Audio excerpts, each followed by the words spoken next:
ఈరోజు కార్మికులు ఏదైతే తన ప్రాణాలు అర్పించి పోరాటం చేసి ఆ పోరాటము నెత్తున ఏరులై పారించి ఆ నెత్తుట్ల నుంచి పుట్టినటువంటి 8 గంటల పనిదినాన్ని అమలు చేసినటువంటి రోజు ఈరోజు పూర్తిగా కూడా రాజ్యాంగంలో అంబేద్కర్ గారు రాసినటువంటి రాజ్యాంగంలో కార్మిక చట్టాలు ఏదైతే ఉన్నాయో అవన్నీ కూడా కాలరాస్తూ ఆ కార్మిక చట్టాలన్నీ కూడా ఈరోజు కార్మికులకు కాకుండా బడా పెట్టుబడిదారులకి అండగా నిలుస్తున్నటువంటి ఈరోజు రాష్ట్ర కేంద్ర ప్రభుత్వాలు ఈరోజు సిగ్గుతో తలవంచుకోవాలని చెప్పేసి ఈరోజు మేము సిఐటిగా డిమాండ్ చేస్తున్నాం.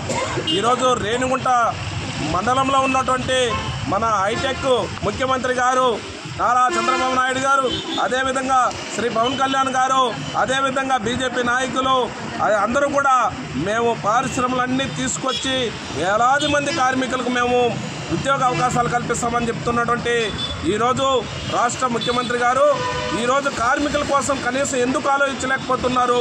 మీరు 13 గంటలు పని చేయించుకుంటే వాళ్ళు ఎప్పుడు పోయి రెస్ట్ తీసుకోవాలి, వాళ్ళ యొక్క భార్య బిడ్డల యొక్క బాగోగులు ఎప్పుడు చూడాలి, ఇవన్నీ మీకు తెలియటం లేదని చెప్పేసి మేము కార్మిక సంఘాలుగా మేము ప్రశ్నిస్తున్నాం.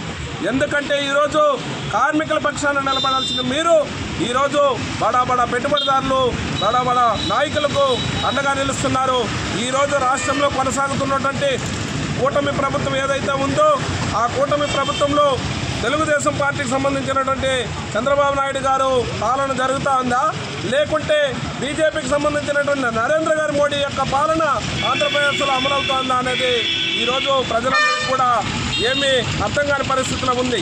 ఎందుకంటే నరేంద్ర మోడీ గారి భజన చేస్తూ వాళ్ళు ఏదైతే అమలు చేయమంటారో దాన్ని మీరు పూర్తిగా కూడా అంగ ఆర్భాటాలతో అక్కడ మోడీ గారి దగ్గర మెప్పు పొందడం కోసం వెంటనే అమలు చేస్తున్నారు. ఇవి మానుకోండి, మన యొక్క కార్మికులకు అండగా నిలవండి అని చెప్పేసి మేము ఈరోజు కార్మిక సంఘాలుగా తెలియజేస్తున్నాం.